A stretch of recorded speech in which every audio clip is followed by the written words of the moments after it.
rides only. Stop that.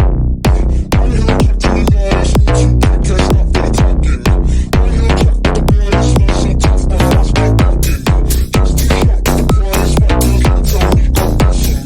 Act like they are dying. If you wanna touch your face, I'm here to do this. Can't stop the talking.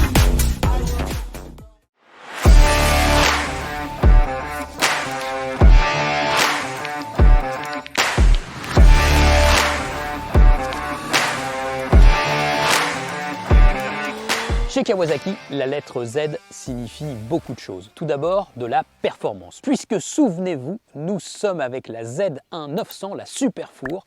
Et pour Kawasaki, à l'époque, c'était le top du top. Une moto avec un 4 cylindres en ligne, 900 cm3, des performances vraiment très élevées, une qualité de fabrication, de finition au-dessus de la moyenne, des freins à disque, ça paraît désuet aujourd'hui, mais à l'époque c'était vraiment le top, et puis bien plus de fiabilité finalement que les motos européennes. Plus tard, les Kawasaki Z ont constitué une vraie dynastie chez Kawasaki avec tout un tas de modèles et de cylindrées. Et puis des motos très populaires, la première Z1000 de 2003 avec ses 4 pots en flûte. Et puis ensuite la Z750, un véritable carton pour le marché français qui a permis à Kawasaki d'être en tête des ventes du marché. Et puis par la suite on a la Z650, la Z900, mais aujourd'hui nous allons essayer la nouvelle ZH2 SE avec ses suspensions électroniques, le top du top de l'hyper-performance pour les roadsters de chez Kawasaki. Et ça tombe bien en fait, nous fêtons les 50 ans de la dynastie Z chez Kawasaki. Allez, en route.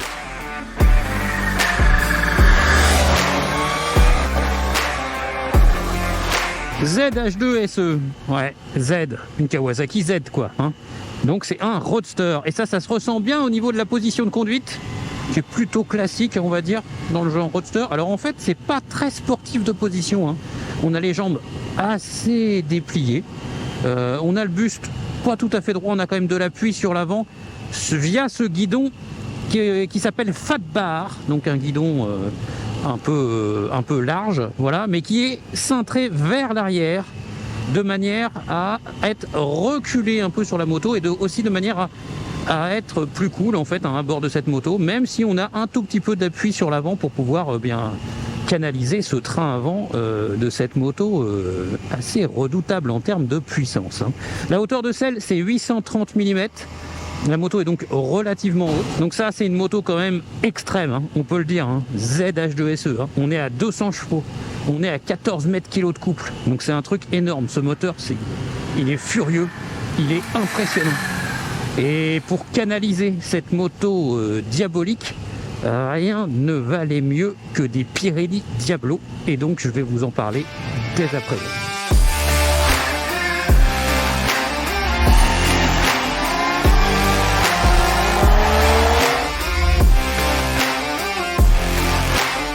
Alors ce Diablo Super Corsa V4 SP, il se distingue par plusieurs technologies.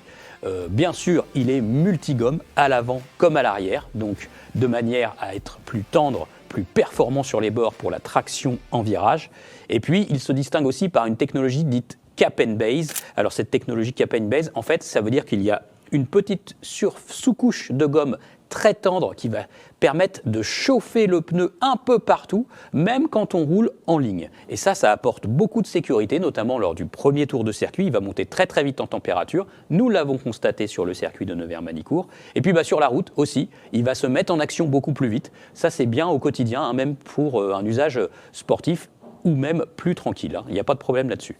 Il se distingue aussi par vraiment les toutes dernières technologies de chez Pirelli en matière de densité de gomme, en matière de matériaux choisis, que ce soit pour le noir de carbone, la silice.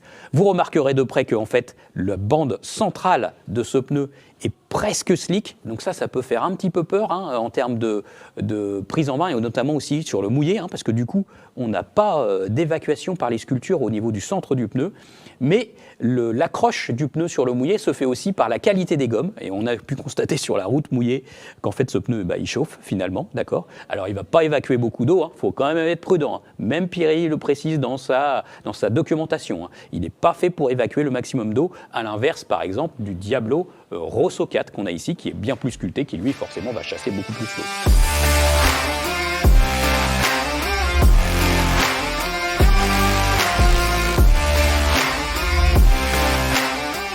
revenons à nos moutons et donc à cette terrible Kawasaki. Donc ce qui compte avec cette moto, bien sûr, ce sont les sensations du moteur. Le moteur doté d'un compresseur, technologie tout simplement exclusive à Kawasaki aujourd'hui. Donc il se caractérise par une grande force mécanique. On ressent beaucoup de force mécanique. Comprenez par là un mélange de couple et de puissance en fait. Ce qui fait qu'à très bas régime, bon, il n'y a pas trop de soucis en fait, il se comporte comme un 4 cylindres normal. J'ai envie de dire pas le plus souple et le plus rond des moteurs Kawasaki, puisque c'est un moteur à simple papillon, alors que par exemple une Z1000, c'est un moteur 4 cylindres à double papillon. Idem chez la ZZR 1400 par exemple, qui avec son énorme moteur est aussi très ronde, très coupleuse en bas, très agréable en fait. Mais ce qu'on retient surtout sur ce moteur, eh bien forcément, c'est l'allonge et la puissance qu'il a en fait à tous les régimes. Il est terrible ce moteur. Alors pour passer bien les rapports, il y a un quick shifter up and down conçu par Kawasaki, qui est plutôt pas mal, qui accroche un petit peu à mi-régime et à bas régime. Mais disons que dès qu'on accélère avec de la charge, il est impeccable, il ferme tout à coup. Voilà. Et même en version down, c'est-à-dire quand on remplit les rapports, eh ben, il est efficace quand même. Hein. Voilà, il est efficace. Donc évidemment, 200 chevaux, 14 mètres kg de couple, il faut des assistances. Elle se laisse oublier, souvent elle clignote au tableau de bord.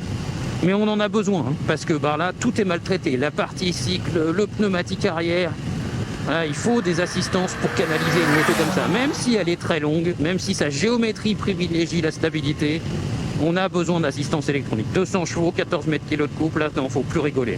Notamment, par exemple, si vous partez tôt le matin qu'il fait frais, vous serez content d'avoir des assistances pour vous protéger d'une erreur de dosage, par exemple, sur l'accélérateur. Au niveau de la partie cycle, elle fait sentir son poids un peu, cette moto. Mais dès qu'on roule et dès qu'on a un petit peu d'espace, voilà, là, il n'y a vraiment pas de problème. C'est une moto qui est très rigoureuse grâce à ses suspensions électroniques, grâce à son freinage étrier Brembo Stylema, un super mètre cylindre de frein avant également. Un gros frein arrière avec un étrier 2 pistons.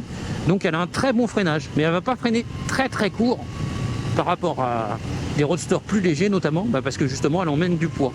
Donc c'est une moto, il lui faut de l'espace. En rythme sportif, on l'a vu sur circuit, faut des bras, voilà, faut des bras, faut des cuisses. Et puis sur route pareil, pour bien piloter cette moto, faut pas hésiter à s'engager des épaules, s'engager des hanches, voilà, pour la faire tourner. Donc elle est saine, elle est hyper rigoureuse, mais son moteur ne demande qu'à redresser naturellement la moto à l'accélération. Et donc du coup, il faut quand même penser à bien placer son corps et à ne pas hésiter à tirer un peu parfois sur le guidon pour la maintenir sur sa trajectoire. Une fois qu'on a compris le mode d'emploi, ça va très bien. C'est efficace, c'est rapide.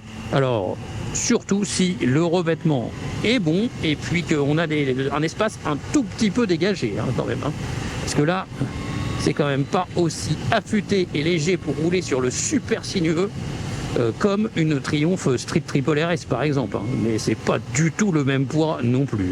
Les suspensions électroniques Kawasaki, ça apporte du confort, de la rigueur, parce que la moto elle a une très bonne tenue en hydraulique, mais aussi un peu de confort sur les bosses, parce qu'elles s'adaptent, elles sont semi-électriques. Donc ça, c'est plutôt rassurant, et puis ça apporte de l'agrément au quotidien. D'ailleurs, cette moto, en fait, on peut tailler un peu la route avec, parce qu'elle n'est pas inconfortable. Avec la position un peu basculée, on supporte un peu la pression du vent, donc c'est plutôt correct. Donc on peut envisager quelques road trips. Alors des road trips musclés, des road trips tout dans la performance avec ce fantastique moteur. Petite accélération encore là, ouais. Waouh, ça c'est un truc de fou.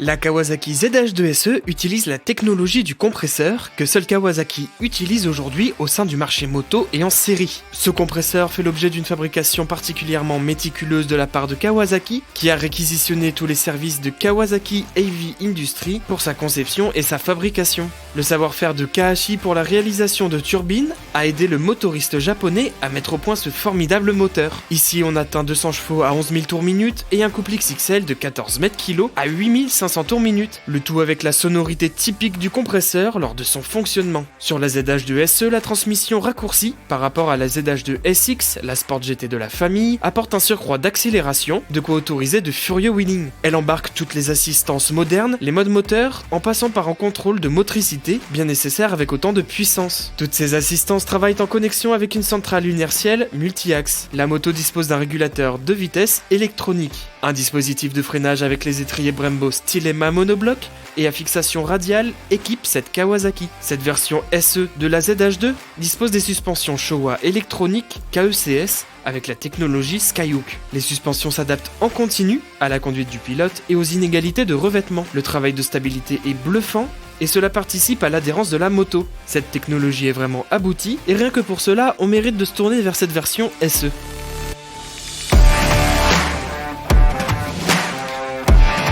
Voilà, elle est définitivement inclassable cette Kawasaki ZH2 SE. Bien sûr, on va dire qu'il y a de la concurrence sur le segment de l'hyper roadster. Par exemple, une Ducati Street Fighter V4. Mais en définitive, la ZH2 SE, elle est singulière. Évidemment, avec le fonctionnement de son moteur à compresseur. C'est unique sur le marché. Et ça apporte des sensations vraiment à part. Le déclenchement du compresseur, la sonorité, la poussée, c'est vraiment très à part sur le marché. Ok, cette moto, elle est imposante, elle est lourde, 240 kg, tout plein fait. Et c'est vrai qu'il lui faut de l'espace à la Kawasaki ZH2 SE pour pleinement s'exprimer.